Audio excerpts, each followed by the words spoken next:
Bible میں ایک چیز ہمیشہ یاد رکھیں، خدا ترتیب کا خدا ہے۔ جہاں پر کوئی اس کی ترتیب سے باہر ہوتا ہے وہ خدا کو انجوائے نہیں کر سکتا۔ وہ کبھی خدا کے اس شاورنگ کو، اس کی وہ برکتوں کو، اس کے وہ فضل کو، اس کے رحم کو وہ انجوائے ہی نہیں کر سکتا اگر وہ اس ترتیب سے باہر ہے۔ اگر ہم ایک مسیحی کو دیکھیں تو مسیحی کی زندگی اور ایک عام انسان کی زندگی جو کہ ہے وہ بھی مسیحی، ایک وہ مسیحی جو یسوع کا نام اپنی زندگی میں لے کر اور اس کے کردار کو اپنے کردار میں ڈال کر زندگی گزار رہا ہے، اور دوسرا مسیحی وہ ہے جو مسیحی گھرانے میں پیدا ہوا، اس کے شناختی کارڈ پر مسیح لکھا ہوا ہے، وہ بھی مسیحی ہے، وہ بھی اپنے آپ کو کرسچن ڈکلیئر کرتا ہے۔ مگر دونوں میں اگر فرق دیکھیں تو دونوں یسوع کا نام لیوا ہیں، دونوں یسوع کو ماننے والے ہیں، دونوں یہوہ خدا کی پرستش کرنے والے ہیں، دونوں سنڈے کو پرستش کرتے ہیں، عبادت کرتے ہیں۔ مگر جو فرق ان زندگیوں میں ہمیں نظر آتا ہے وہ تب نظر آتا ہے ایک خدا کی برکتوں کو انجوائے کر رہا ہے، خدا کے اطمینان کو، اس کی تسلی کو انجوائے کر رہا ہے، اور ایک مصیبتوں میں جکڑا ہوا ہے، پریشانی میں ہے، اور وہ اپنے ہی خیالات میں، اپنے ہی گھر کے وسوسوں میں وہ پستا چلا جا رہا ہے۔ صرف خداوند کی ترتیب میں آ جانا ہمیں ہر طرح کی مصیبت، ہر طرح کی مشکل سے باہر کر دیتا ہے۔ میں ہم نے بائبل کلاس میں بھی اس بات کا چرچا کیا، ذکر کیا کہ جب ہم خدا کی ذات میں ہوتے ہیں تو پھر خدا ہم میں وہ سب کر سکتا ہے جو خدا کرنا چاہتا ہے۔ جب ہم اس کی ذات سے باہر جاتے ہیں نا تو ہم جتنی مرضی دعائیں کر لیں وہ اپنی ذات سے باہر آ کر آپ کی ذات کے لیے کچھ نہیں کہے گا۔ وہ آپ کو کہے گا کہ آپ میری ذات میں شامل ہو اور جو کچھ میری ذات میں ہے اس کو انجوائے کرنا شروع کر دے۔ آدم نے گناہ کیا، کہاں پر تھا جب گناہ سے پہلے آدم؟ عدن میں تھا۔ اس نے گناہ کیا، عدن سے نکال دیا، پھر سے خدا اسی فیلوشپ کو انسان کے ساتھ اسٹیبلش کرنے کے لیے آدم کو کہاں پر بلا رہا ہے؟ عدن میں، اسی جلال میں جس جلال سے وہ ڈیپارٹ ہوا ہے، علیحدہ ہو گیا ہے، نکال دیا گیا ہے۔ خدا کہتا ہے کہ وہیں پر آ جا، کیونکہ خدا وہاں پر موجود ہے، خدا اپنے تخت پر موجود ہے، خدا اپنی ترتیب میں موجود ہے، خدا اپنے کلام میں موجود ہے، خدا اپنی جو تخلیق ہے اس میں موجود ہے، جو خدا نے اپنی مرضی کے مطابق ٹھہرا دیا ہے، خدا وہاں پر موجود ہے۔ اگر ہم نوح کی کتاب کو دیکھیں تو وہاں پر ہمیں نظر آتا ہے کہ لوگوں نے اپنا جو لائف سٹائل تھا وہ بگاڑ لیا تھا۔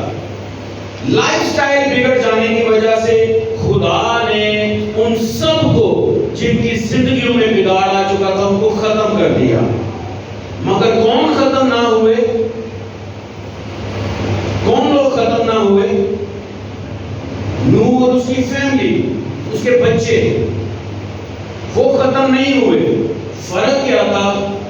وہ خدا کے منصوبہ میں تھا، وہ خدا کی مرضی کے مطابق اس جگہ پر تھا جہاں پر خدا چاہتا تھا کہ میرے لوگ ہوں۔ جبکہ دوسرا اینگل کو اگر دیکھیں تو وہ لوگ خدا کی مرضی کے خلاف چل رہے تھے، انہوں نے اپنے ہی طریقے بنا لیے ہوئے تھے، وہ اپنے ہی طریقوں سے زندگی گزار رہے تھے، جبکہ نوح خدا یہوہ کے مطابق زندگی گزار رہا تھا۔ وہ اس کی آواز کو سنتا ہے، اس پر ایمان لاتا ہے، اور اس وقت کشتی بنانا شروع کر دیتا ہے جب بارش نہیں ہے، جب پانی کے آنے کی کوئی امید نہیں ہے۔ اور جس وقت کے یہ کشتی بنانے کی بات ہے اس وقت بارشیں نہیں کی ہوتی، اس وقت کا یہ ایٹماسفیئر نہیں تھا کہ گرمی، سردی، خزاں، اس وقت ایک ہی طرح کا موسم تھا۔ اور سائنسدان بتاتے ہیں کہ اوزون جو زمین کے گرد جو ایک لیئر ہے جو موسموں کی شدت کو ہماری زندگی پر سے، زمین پر سے کم کرتی ہے، وہ بہت گہری ہوتی تھی، ٹھیک ہوتی تھی۔ اس وجہ سے جو زندگیاں تھی ان کا جو دورانیہ تھا وہ بہت لمبا تھا، ہوا بہت اچھی تھی، جو آکسیجن ہے وہ بہت اچھی تھی، اور اس وجہ سے لوگوں کی زندگیاں بھی لمبی تھی، جو نباتات جو کھاتے تھے وہ بھی تندرست تھے۔ مگر جوں وہ لیئر وہ باریک ہوتی گئی اور موسم کی تبدیلیاں انسان کی زندگی میں آتی گئی، انسان کی زندگی کا دورانیہ کم ہوتا گیا۔ وہی نوح کے وقت کے جانور جو نوح سے پہلے ایک دوسرے کو کھاتے نہ تھے، انسان اس کو کھاتا نہ تھا، مگر اس کے بعد ہمیں نظر آتا ہے کہ وہ جانور جو درندے بن گئے وہ دوسرے جانوروں کو کھانا شروع ہو گئے۔ اس طرح کی ہمیں بہت سی تبدیلیاں نظر آتی ہیں، مگر ایک بات ہمیشہ ذہن میں رکھیں، جو خدا کی ترتیب میں ہوگا وہ خدا کی برکتوں کو انجوائے کرے گا۔ اس کو کچھ کرنے کی ضرورت نہیں ہے، اس کو صرف یہ کرنے کی ضرورت ہے کہ خدا کہاں موجود ہے اور میں کہاں موجود ہوں۔ میں ایک حوالہ آپ کے سامنے پڑھوں گا، اس کے حوالہ سے جو عہد کا صندوق تھا اس کی بناوٹ کے حوالہ سے۔ ہم اکثر کہتے ہیں کہ جی خداوند نے کلام کیا، خداوند اس چرچ میں کلام کرتا ہے، خداوند اس بندہ کے وسیلہ سے کلام کرتا ہے۔ خدا، میں پھر کہہ رہا ہوں، اپنی ترتیب سے باہر نہیں آتا۔ خدا نے انسان کے لیے ایک ترتیب دے دی ہے کہ اس ترتیب میں اگر کچھ ہوگا تو میں بولوں گا۔ خدا نے موسیٰ کو کہا، پہلے حوالہ پڑھتے ہیں، میرے ساتھ نکالیے خروج کی کتاب، اس کا 25 باب اور اس کی 22 آیت۔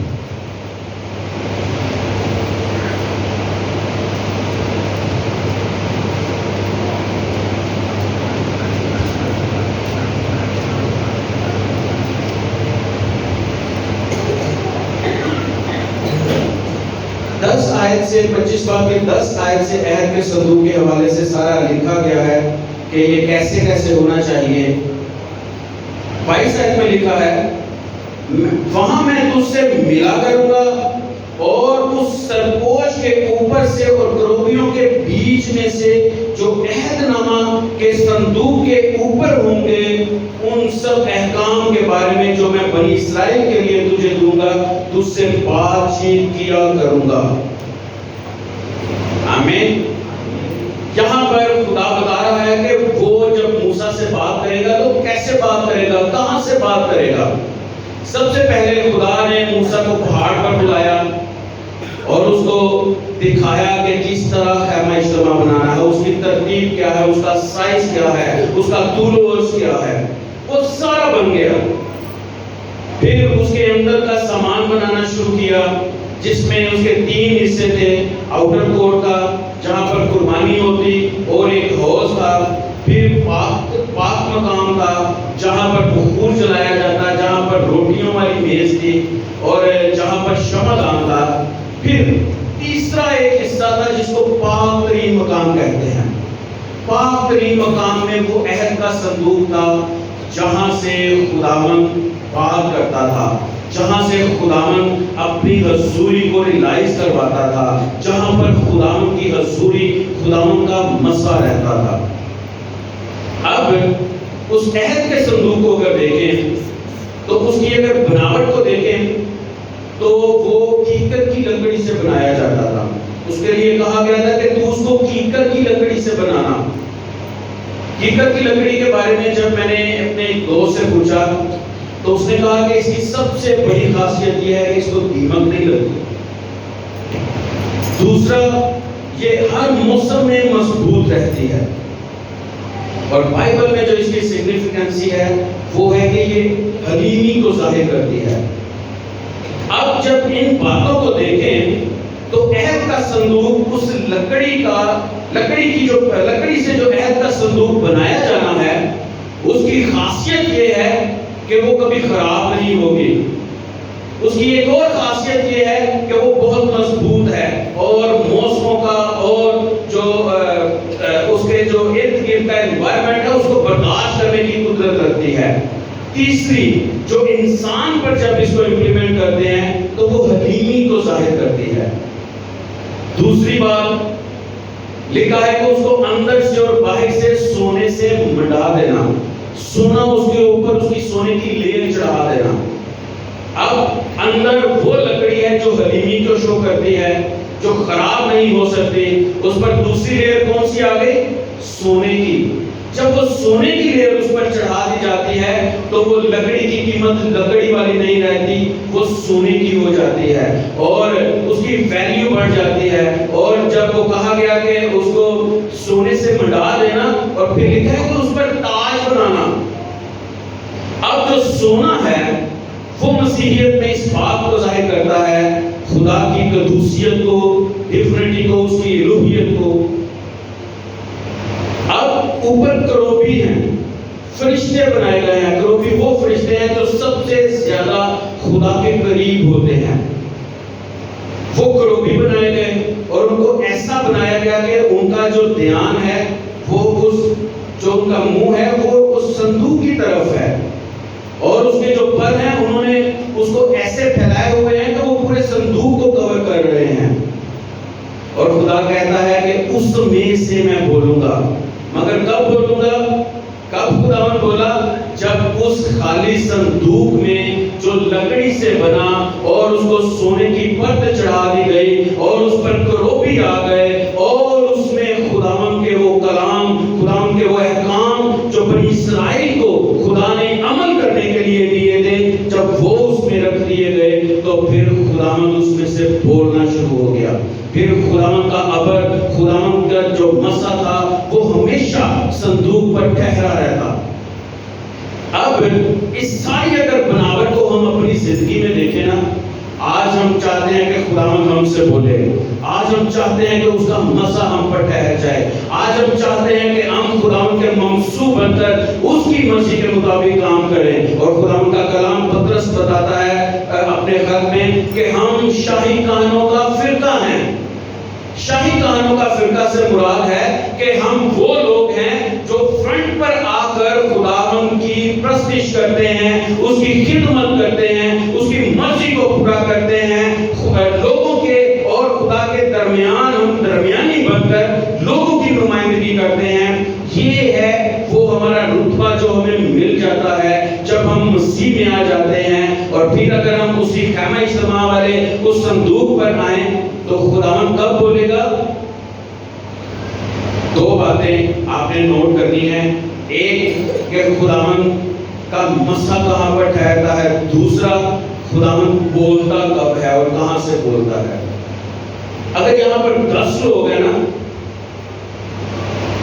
اور 10 لوگوں میں سے اگر جو سب سے زیادہ خدا کے کلام کی سمجھ رکھتا ہوگا, روحانی ہوگا, روحانیت کی سمجھ رکھتا ہوگا, خدا کے مطابق زندگی گزارتا ہوگا, جو سب سے زیادہ خدا کے کلام کی سمجھ رکھتا ہوگا, خداوند اس کو استعمال کرے گا, اس پر مسا ٹھہر جائے گا. جو کم خداوند کے کلام کی قدرت سے معمور ہے, کم خدا کے کلام کو اندر اپنے کنٹین کیے ہوئے ہے, وہ بھی خداوند کے کلام کے اس مسا کو محسوس کرے گا. مگر جو انڈرسٹینڈنگ لیول ہے وہ اتنا ہی ہوگا جتنا اس کا اندر کلام کی سمجھ ہے. اب جو خیمہ اجتماع کے اندر جو 10 حکم تھے وہ ہے خدا کا کلام. یرمیہ کی اگر ہم کتاب دیکھیں تو یرمیہ کی کتاب کے مطابق جب عہد کا صندوق وہاں سے خدا نے کہا کہ اس کو اٹھا دو اور چھپا دو, اس کے بعد ہمیں پوری دنیا میں عہد کا صندوق نظر نہیں آتا. اور بہت سے جو اسکالرز ہیں وہ اس چیز کی ٹیسٹمنی بھی دیتے ہیں کہ عہد کا صندوق مل گیا مگر وہ نہیں ملا ابھی تک. کیوں؟ کیونکہ خدا نے یرمیہ کی کتاب میں ہی کہہ دیا تھا کہ میں اپنے کلام کو ان کے باطن میں ڈالوں گا. اس نے اسی کلام کو جو کیکر کی لکڑی میں تھا اس کو نکالا اور انسان نے جو مٹی سے بنا ہے اس کے اندر رکھ دیا. پہلے خدا جب عہد کے صندوق میں سے بولتا تھا تو کب بولنا شروع ہوا؟ جب اس کے اندر خداوند کا کلام رکھا گیا. دوسرا, جب اس کے اندر خداوند کا کلام رکھا گیا اس صندوق کے اندر تو اس پر ابر چھا گیا, وہ ابر سے ڈھکا رہتا تھا. یہ 2 چیزیں ہمیشہ آپ اپنے ذہن میں رکھیں کہ وہ عہد کا صندوق جو غار میں چھپا دیا تھا آج وہ ہم سب ہیں. عہد کا صندوق لکڑی سے بنا, کیکر کی لکڑی سے بنا, اور ہمیں یہ اس بات کا یہ سبق دیتا ہے کہ ہمیں اس طور پیش ہونا ہے، اگر میں خدمت کرنا چاہتا ہوں، اگر میں خداوند کے ساتھ زندگی گزارنا چاہتا ہوں، اگر میں اس کی فیلوشپ میں اس کے مسا کو انجوائے کرنا چاہتا ہوں، تو میرے لیے ضروری ہے کہ میں اس حقیقت کی لکڑی کی طرح بنوں جو جس کی سگنیفیکنسی یہ ہے کہ وہ حلیمی کو شو کرتی ہے، انسان کی اس لیول کو شو کرتی ہے جو گراؤنڈڈ ہے۔ بیج کے بارے میں بھی ہم دیکھتے ہیں کہ جب تک بیج گر کر زمین میں مر نہیں جاتا تب تک وہ اگتا نہیں ہے۔ سو آج کا جو عہد کا صندوق ہے وہ ہم سب ہیں۔ اگر ہم مسا کو انجوائے کرنا چاہتے ہیں تو ہمارے لیے ضروری ہے کہ سب سے پہلا جو ہم اپنی زندگی میں کام کریں وہ اپنے اندر حلیمی کو لے کر آئیں۔ جب تک بیج گر کر زمین میں مرے گا نہیں وہ پھلدار نہیں ہوگا۔ جب تک آپ اپنی زندگی میں خودی کا انکار کر کے اپنی صلیب کو نہیں اٹھائیں گے، آپ پر وہ لوہے کی پرت نہیں چڑھے گی، وہ آپ کے اوپر وہ جو الوہیت کا جو لباس ہے وہ آپ کے اوپر نہیں آئے گا جب تک آپ کچھ ہیں۔ داؤد کی زندگی ایک بڑی خوبصورت، جب جاتی جولیت کے ساتھ اس کی جنگ ہوئی تو ایک بڑی خوبصورت وہاں پر جو مجھے سیکھنے کو چیز ملی، جاتی جولیت بہت کا طاقت تھا، داؤد چھوٹا سا بچہ تھا، جنگجو بھی نہیں تھا، مگر وہاں پر ہم دیکھتے ہیں بادشاہ ہے ساؤل بادشاہ، وہاں پر بنی اسرائیل قوم ہے، وہ جو فوج ہے، تیسرا داؤد ہے۔ یہ تین کریکٹر ہمیں اس کی اسرائیل کی طرف سے نظر آتے ہیں۔ اب تینوں کریکٹرز کا لیول کیا ہے؟ بنی اسرائیل انوائنٹڈ نہیں ہے، ان کو مسا نہیں کیا گیا، وہ بنی اسرائیلی ہیں اس لیے وہ فوج میں شامل کر کے گئے اور جنگ کر رہے ہیں۔ دوسرا ساؤل ایکس انوائنٹڈ ہے، جس کو خدا نے مسا کیا تھا اور اس نے اس مسا کی قدر نہیں کی۔ اب یہ دونوں، جس کے اوپر مسا نہیں ہے اور جس نے مسا کی قدر نہیں کی، یہ دونوں ہی خوف سے بھرے ہوئے ہیں، ڈر سے بھرے ہوئے ہیں، جبکہ یہ جانتے ہیں کہ یہوہ خدا ہمیں ہر طرح کی جنگ میں فتح دلانے کی قدرت رکھتا ہے، مگر پھر بھی وہ ایک جاتی جولیت سے ڈر رہے ہیں، ایک انسان سے ڈر رہے ہیں۔ جبکہ دوسری جگہ پر ہمیں نظر آتا ہے داؤد، وہ جنگجو نہیں ہے، مگر اس میں اور ان دونوں جو ہم نے کیٹیگری کی ہے ان میں فرق صرف یہ ہے کہ وہ فریش انوائنٹڈ ہے، وہ مسا کو اپنے اندر لیے ہوئے ہے، وہ مسا کو اپنے اوپر لیے ہوئے ہے، وہ صرف وہ حقیقت کی لکڑی ہی نہیں ہے، اس نے اس سونے کی پرت کو بھی اپنے اوپر چڑھایا ہوا ہے، اور جس پر سونے کی پرت ہوگی فرشتے اس کے لیے ہمیشہ جو ہے وہ حاضر رہیں گے کہ وہ اس کی پروٹیکشن کرے، اس کی حفاظت کرے، اس کے لیے خدمت کرے۔ اب داؤد وہاں پر ہم دیکھتے ہیں اس میں کوئی خوف نہیں ہے، کیوں؟ کیونکہ وہ کوئی ایسی لکڑی کا باکس نہیں ہے جس میں خدا کا کلام نہیں ہے۔ باقیوں کے اندر کلام ہے مگر انہوں نے اپنے اس کلام کی قدر نہیں کی اور اپنے اندر نہیں لیا، انہوں نے اپنی زندگی، ساؤل کے بہت سے فیصلے ہیں جن سے خداوند ناراض ہوا جو اس نے اپنی سمجھ سے کیے، ویسے ہی جیسے نوح کے وقت میں اس قوم نے کیے، اپنے طریقے سے اس نے جو ہے وہ فیصلے کیے اور خداوند کے ان کاموں کو جو صرف نبی اور ممسوح کر سکتے تھے ان کو گزرانا۔ مگر ہم دیکھتے ہیں کہ جو داؤد ہے وہ اس مسا میں ہے، اس حضوری میں ہے، اس وجہ سے جب مسا آپ کی زندگی میں ہوگا تو آپ کے اندر خوف نہیں ہوگا، اور مسا دو صرف خداوند کے کلام پر ٹھہرتا ہے۔ عہد کے صندوق میں ہم دیکھتے ہیں کہ عہد کا صندوق بن گیا مگر مسا کب ٹھہرا؟ جب اس میں کلام کو اتار دیا گیا، جب ان لوگوں کو جو خداوند کے احکام تھے ان میں رکھ دیا گیا۔ خداوند بھی وہیں سے بولا جہاں پر اس کا کلام تھا۔ سو اگر تو آپ مسا کو انجوائے کرنا چاہتے ہیں اور داؤد کی طرح اپنی فتوحات کو، اپنی جنگوں کو، اپنی مصیبتوں پر غالب آنا چاہتے ہیں تو آپ کے لیے ضروری ہے کہ آپ اس کیکر کی لکڑی کی طرح اپنے آپ کو حلیم کر لیں۔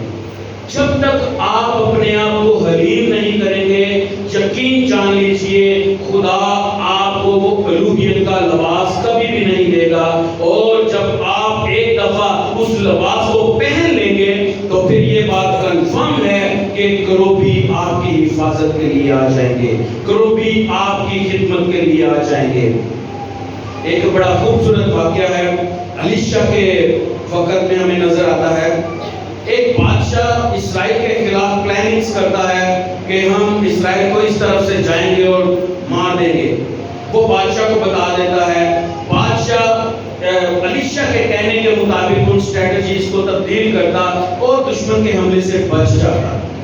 وہ جو دشمن بادشاہ تھا اس نے اپنی فوج کے سپہ سالاروں کو بولا کہ مجھے صحیح سے بتاؤ ہمیں کون ہے جو ہماری باتیں ان کو بتا رہا ہے۔ ایک نے کہا کہ ہم میں سے کوئی نہیں ہے، بلکہ اس ملک میں ایک نبی ہے جو ساری وہ باتیں جو ہم پوشیدگی میں کرتے ہیں خدا اس کو بتا دیتا ہے اور وہ بادشاہ کو بتا دیتا ہے، اور بادشاہ اس کے مطابق اپنی پلاننگ کر لیتے ہیں اور وہ ہم سے بچ جاتے ہیں۔ اب وہاں پر ہم دیکھتے ہیں کہ بادشاہ کہتا ہے کہ بنی اسرائیل کو چھوڑو، بنی اسرائیل کا خیب کو چھوڑو، اس نبی پر حملہ کرو، اس نبی کو پکڑ کر لاؤ۔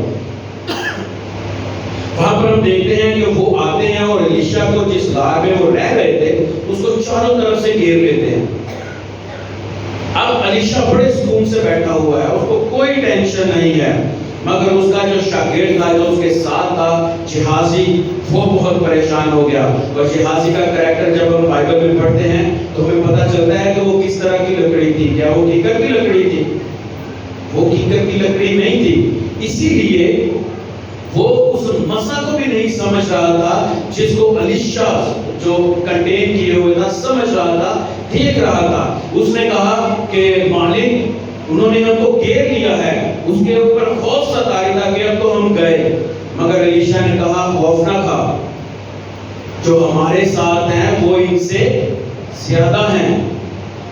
اس نے دعا کی کہ خداوند اس کی آنکھیں کھول، خداوند نے اس کی آنکھیں کھولی اور اس نے دیکھا کہ آتشین رت ان سب فوجیوں کے چوگرد الیشا کی حفاظت کے لیے معمور کر دیے گئے تھے۔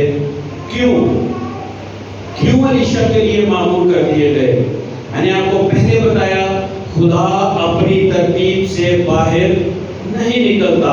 اگر آپ کیکر کی لکڑی ہیں، اگر آپ حلیم ہیں، اگر آپ خدا ترس ہیں، اگر آپ خدا شناس ہیں تو آپ پر مسا ٹھہرے گا، اور مسا ٹھہرنے کے لیے سب سے پہلا جو خدا آپ کی زندگی میں کام کرے گا وہ آپ کو پاک کرے گا، سونے کی پرت آپ پر چڑھا دے گا، وہ اپنی الوہیت سے آپ کو معمور کر دے گا، وہ اپنے مکاشفات سے آپ کی روحانی زندگی کا قد بڑھا دے گا۔ اور جب آپ کا قد بڑھ جائے گا، جب آپ کی الوہیت میں معمور ہوتے چلے جائیں گے تو فرشتے آپ کے لیے، آپ کی خدمت کے لیے، آپ کی حفاظت کے لیے آپ کے پاس موجود ہوں گے۔ وہ جو عہد کا صندوق ہمیں خیمہ اجتماع میں نظر آتا ہے، آج چرچز میں بھی وہی ترتیب خدا مانگتا ہے، وہی کیکر کی لکڑی مانگتا ہے جس پر اس نے سونے کی پرت چڑھانی ہے۔ اور میں ایک تقریباً 2 ہفتے پہلے میں پاسٹرز کے حوالے سے ایک اسٹڈی کر رہا تھا، آرٹیکلز مختلف پڑھ رہا تھا۔ سب سے زیادہ جو تکلیف میں، سب سے زیادہ جو روحانی جنگوں کا سامنا کرتا ہے وہ پاسٹر ہوتا ہے، کسی بھی چرچ کا پاسٹر اگر وہ روحانی ہے تو سب سے زیادہ وہ بلکہ اس کی جو 80% جو جنگیں ہوتی ہیں وہ اس کی کلیسیا کی طرف سے ہوتی ہیں۔ مگر کتنے پاسٹرز ہیں، اگر ہم اپنے پاسٹر کی بات کریں تو یہ کتنے فری ہوتے ہیں؟ بہت بزی ہیں، بہت کم ٹائم ملتا ہوگا اتنی اسپرچوئل سینسٹیوٹی میں جانے کے لیے۔ اب کس وقت کون سی جنگ چل رہی ہے، کون سا دشمن ہتھیار لیے ہوئے ہے، جب یہ کسی گھر کی طرف جاتے ہیں کہ ہم نے اس گھر کے لیے دعا کرنی ہے، وہاں پر سیل میٹنگز کرنی ہے، وہاں پر خدا کے کلام کا پرچار کرنا ہے، تو کیا اس گھر کی جو چیزیں ہیں جو اس گھر پر قبضہ کرنے کو ہیں، جو وہاں پر حکمرانی کر رہی ہیں، وہ پاسٹر کے خلاف کھڑی نہ ہوں گی؟ جب وہ وہاں سے عبادت کر کے آتے ہیں تو وہ پیچھے پیچھے آتی ہیں۔ یہ بائبل اس چیز کو ثابت کرتی ہے۔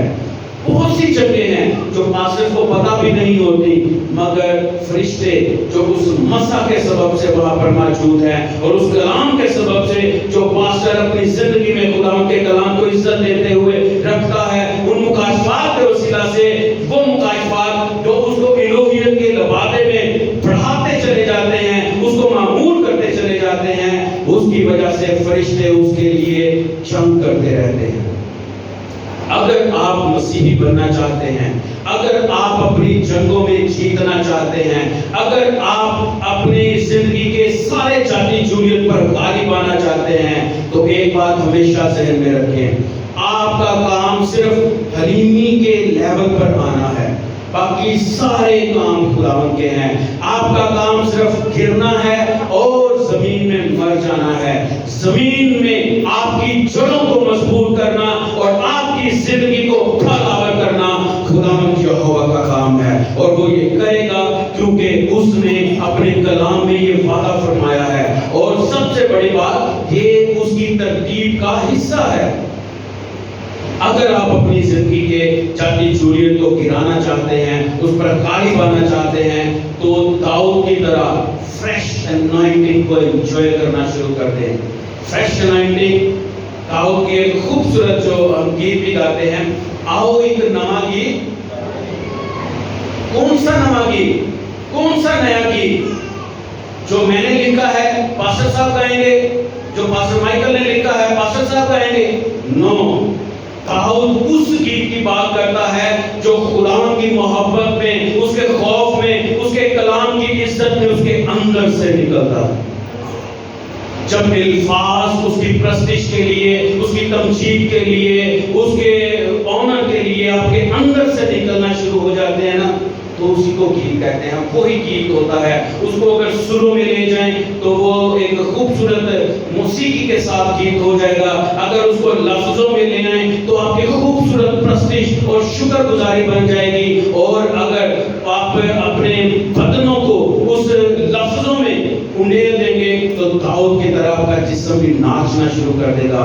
داؤد بادشاہ تھا، مگر ناچ وہ ایسے رہا تھا جیسے وہ کوئی دربان ہو، جیسے وہ کوئی عام انسان ہو، کیونکہ وہ جانتا تھا گو کہ میں بادشاہ ہوں، مگر آج جس کے آگے آگے میں چل رہا ہوں، جس کی پرستش کر رہا ہوں، جس کو میں ویلکم کر رہا ہوں، وہ بادشاہوں کا بھی بادشاہ ہے۔ اپنی زندگی میں اگر آپ مسا کو انجوائے کرنا چاہتے ہیں تو اس کیکر کی لکڑی کے باکس کی طرح اپنے آپ کو خیمہ اجتماع میں لے آئیں۔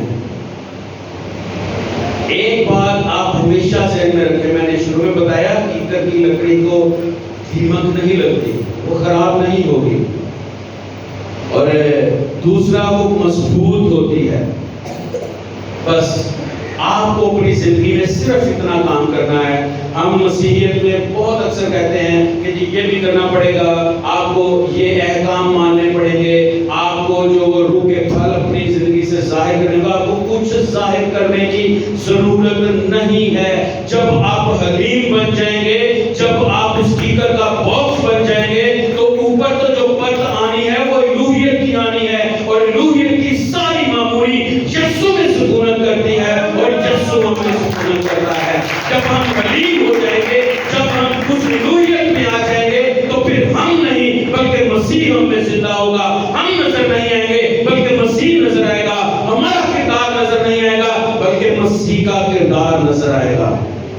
اور جب آپ ایسے ہو جائیں گے، آپ ایک خوبصورت عہد کا صندوق بن جائیں گے، وہ عہد کا صندوق جس کے اندر کلام سمویا ہوا ہے، تو مسا کی زندگی پر ٹھہر جائے گا۔ آخری بات کروں گا، مسا کسی انسان پر نہیں ٹھہرتا، مسا ہمیشہ وہاں پر ٹھہرتا ہے جہاں پر خدا کا کلام، جہاں پر خدا کی مرضی ہوتی ہے۔ اگر وہ میرے اندر ہے تو مجھ پر مسا ٹھہرے گا، اگر وہ آپ کے اندر ہے تو آپ پر مسا ٹھہرے گا۔ اگر آپ خدا کے مسا کو انجوائے کرنا چاہتے ہیں تو اس کیکر کے باکس میں اس کو بھر لیں۔ جب یہ بھر لیا جائے گا، جب یہ آپ کے اس کیکر کے باکس میں نظر آنا شروع ہو جائے گا تو خدا بولنا شروع ہو جائے گا، اور جب وہ بولنا شروع ہو جائے گا آپ نہیں رہیں گے، بے مثال ہو جائیں گے۔ خدا آپ سب کو برکت دے۔